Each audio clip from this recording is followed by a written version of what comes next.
So I see that many of you enjoyed the video that I uploaded, The Dolphin School, which was an excerpt from the book by Ziporin, Professor Ziporin, which I had recited with permission from the publisher. Well, I've gotten permission to recite another excerpt called The Milk Medicine, and I found it to be quite fascinating because for those of you who have read or listened to various Mahayana scriptures or sutras, you've noticed that there is a huge emphasis on sunya or emptiness and also on impermanence. And of course, the whole thrust of the early Theravada form of Buddhism was related to the notion of impermanence in a very clear cut and consistent way. But in the Mahayana, we see some back and forth on that topic. Again, there is an emphasis on sunyata within the Prajnaparamita Sutras, the idea of emptiness. But we also encounter the idea that emptiness itself is empty. And what does that mean? Does that mean that, in effect, there is, in some sense, a certain aspect of permanence? Well, actually, Ziporin, he references the Nirvana Sutra in this particular excerpt, and I haven't read a lot of the Nirvana Sutra, but I kind of looked for a portion of it, and I'm looking at the BDK version, just to recite this little snippet where the Buddha is talking to the disciple Kasyapa and says, "You should not entertain this idea, inferring that the nature of the Tathagata is something that perishes. Kasyapa, it is true that the destruction of the defilements means that the individual is no longer known the same as what he or she was. Why is this? Because this is forever, and that is why I call it permanent. Termed quiescent, there is nothing beyond it. What perishes are any perceivable characteristics. Of that, nothing remains. Termed clean, permanently abiding, and non-retrogressing. This is why Nirvana is called permanently abiding. The Tathagata is also permanently abiding and immutable." And he goes on to say, "I state that the Tathagatas are a permanently abiding Dharma in which there is no change. In addition, Kasyapa, what the Buddhists teach is called Dharma. This is why the Tathagata is revered and honored with offerings. And because the Dharma is permanent, the Buddhas are also permanent." And of course, again, in chapter 16 of the Lotus Sutra, we have the teaching of the eternal life of the Buddha. So that implies a kind of permanence. And just to make one more reference here, and there are many, such as in the Vimalakirti Sutra and in others, but I'll reference a verse that I actually just recited from chapter 12 of Nagarjuna's verses on the fundamental way. This chapter on the examination of the Tathagata by Nagarjuna I found to be really profound in its meaning and implications. And one of the verses, I'll actually recite two of the verses that relate to this notion of permanence, where he says, "Nothing could be asserted to be sunya or asunya." In other words, emptiness or non-emptiness. Nothing could be asserted to be both sunya and asunya, or neither sunya and asunya. They are asserted only for the purpose of provisional understanding. And here again, in my own mind, I reference back to the Lotus Sutra, chapter 2, where the Buddha talks about the use of expedient means. All of these teachings that are conceptual in nature in terms of different ideas about reality, ideas are by definition provisional and are designed to address the particular spiritual needs or understanding of individuals according to their own individual psychologies and mental ways of functioning and perceiving. He goes on to say in the next verse, verse 12, "How could the fourfold possible natures of permanence, impermanence, etc., manifest in quiescence?" So if quiescence in some sense is the ideal, he's saying within that context of what I guess in some sutras would be called Anuttara Samyak Sambodhi or Buddhahood, within that framework or way of perceiving, the notion of impermanence versus permanence is not really a valid one. But, again, the bulk of the Mahayana Sutras emphasize emptiness. And of course, the way I've described that is not emptiness in the sense of nihilism, that it doesn't mean that nothing exists. It means that there's a mysterious interconnectedness. In other words, nothing has a totally independent existence or sense of self apart from everything around it. and according to the causes and conditions by which it has come forth in the here and now experience of reality. But anyway, this milk medicine parable, I'll call it a parable, kind of addresses the reason why, although we've seen persistent teaching about emptiness and sunyata within the Mahayana scriptures, that occasionally these notions of permanence pop up. And is that heretical? Is it heresy to have those kinds of notions? Is it non-Buddhistic? How does it fit into the total picture? And for that, I'm going to shift to a different mode so that I have better audio and recite this particular excerpt from Zipporah's book, Emptiness and Omnipresence. And again, below the video, you'll see a description of the book, including a reference back to the publisher's website. Mahayana Buddhism says that nirvana is like space. The Mahayana Sutra, called the Nirvana Sutra, says that the Buddha nature is like space. Many Mahayana texts, including the Lotus Sutra, say that all dharmas, all elements of experience, are themselves like space. What is space like? It is nowhere and everywhere. If this is true of all experiences, then every experience is nowhere and everywhere, has never begun and never ceased, is neither present nor absent.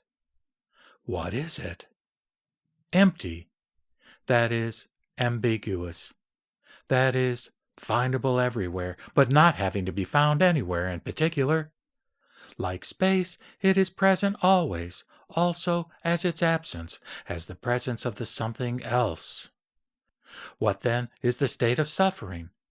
Not a state, but a space-like nowhere everywhere. What then is the state of the cessation of suffering? Not a state at all, it turns out, but rather a space-like nowhere everywhere. This has enormous human implications, which we will now begin to explore. The milk medicine.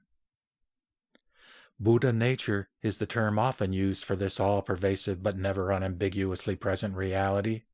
Although Buddha nature is often described as simply the potential to someday achieve Buddhahood, it actually means much more than that. It means the Buddhahood that is always already present, no matter what is going on, no matter when, no matter where.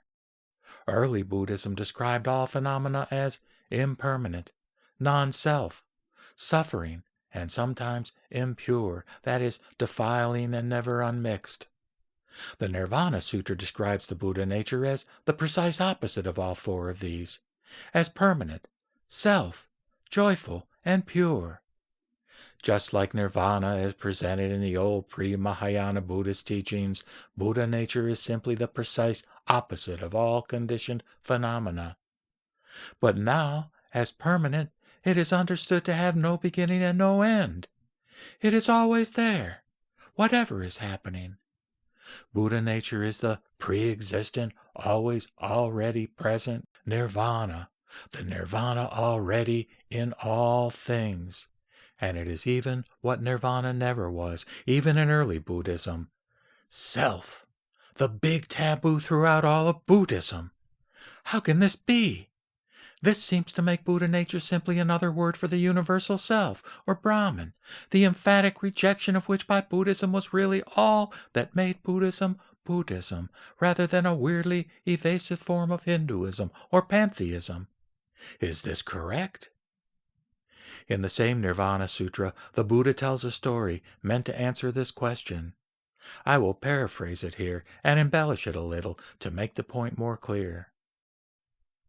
Once upon a time, there was a kingdom whose people were beset by all sorts of illnesses. The king hired a famous physician to develop a health care program for his people. Unfortunately, so the story goes, this doctor was really nothing more than a mercenary quack. No matter what sort of problem anyone had, he would prescribe the same remedy, a highly addictive compound made from milk, the milk medicine. Headache? Milk medicine. Cancer? Milk medicine. Broke your leg? Milk medicine. Going blind? milk medicine. We can imagine that this milk medicine was once an opiate, a placebo, and a snake oil phony panacea. Because it was intoxicating, it seemed to help, but actually it only made things worse. Because it was addictive, the demand for it grew and grew. People really did feel worse if they didn't get their milk medicine. This went on for years, and the king gradually started to notice that the health of his people was actually getting worse. Well, one day a new doctor came to town, representing the Buddha, of course. He told the king that the old doctor was a quack. The king fired the old doctor and hired the new one. "The first principle of my new health program," said the new doctor, "is that the milk medicine is now illegal. The milk medicine is poison. It is what is ruining everyone's health." Henceforth, the milk medicine was outlawed, vilified, and no longer available. The people gradually started to overcome their addiction to it, although this was a painful process.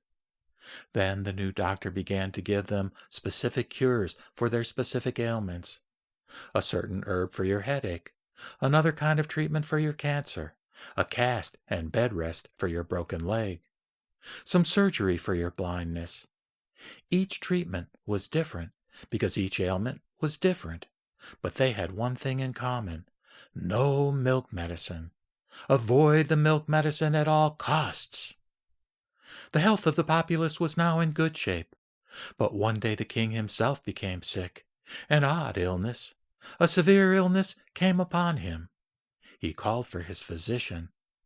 The doctor examined him and finally made his prescription. "There is only one cure for this disease," he said. "Milk medicine." The king was shocked. "Didn't you say that this was poison? The one thing to always be avoided? The worst possible treatment for every disease?" The doctor replied, "The milk medicine is poison when it is applied indiscriminately as a panacea. It is poison if it is given constantly, creating an addiction. It is poison if it becomes a crutch that masks the true nature of the illness and therefore prevents any fundamental cure. But there is indeed an appropriate use for the milk medicine. If and only if the system has been thoroughly cleansed of the accumulated effects of its long-term overuse. The application of this medicine at the right time, as part of a comprehensive health program that also involves long abstention from it, is sometimes the only cure. Right now, it is only milk medicine that can cure you." The milk medicine in this story symbolizes the teaching of permanence, of selfhood, of pre-existent and omnipresent bliss, the Buddha nature teaching. The bad doctor represents the teachers of soul, of God, of Brahman, of the eternal and omnipresent, as a panacea, as a crutch, as an addictive drug used to cover over every particular ailment. Used this way, this teaching of true selfhood is poison. Buddhism prohibits this teaching, as the good doctor prohibits the use of milk medicine, for a time. The system must be cleared, individual ailments understood and separately addressed. The addiction to the thought of the eternal as a covering over of all the ills of the mind and the world must be broken through. But in the end, there is a time when this medicine is appropriate. A good doctor is a doctor who does not give the same medicine for all diseases, but who sees what is necessary for each case. This, of course, is the principle of the raft. Again, the idea of upaya, or skillful means. As part of the overall skillful practice of medicine, the milk medicine is indispensable. When is the right time for it? When it has been long excluded. When our systems have been cleansed of it. When is the right time for the teaching of selfhood, of permanence? When the teaching of non-self and impermanence have been thoroughly established. Selfhood and permanence are only true, only effective, on the premise that we have already seen and accepted that all things are without self, that all things are empty. Selfhood is only true in conjunction with the teaching of non-self and emptiness. The Nirvana Sutra compares them to two birds that must always stay together, whether perched or flying. We may say that they are two wings of the same bird. In isolation, either teaching is insufficient. This gives us a criterion by which to understand a true and wholesome teaching of a permanent self, and distinguish it from a false and unwholesome one. The wholesome teaching of a permanent self must be at the same time a teaching of non-self. That is, it must be something that we could equally validly describe either as self or as non-self, either as permanent or impermanent. If what we have in mind is something that is permanent but not impermanent, or impermanent but not permanent, or non-self but not self, that is not the Buddha nature. The Buddha nature is permanent in a way that could just as well in other contexts be called impermanent. It is self in a way that could just as well be called non-self. What could that be? Space. Space is neither permanent nor impermanent, is both permanent and impermanent, is nowhere as everywhere, is everywhere as nowhere. Is space impermanent? No, because it can never be destroyed. Filled or removed, what we have is still space. Is it permanent? No, because it is not any one particular characteristic that is found everywhere. There is not anything there to be permanent. Wherever we seek space, we always find only something else. This, that, something that could be removed and still leave space behind.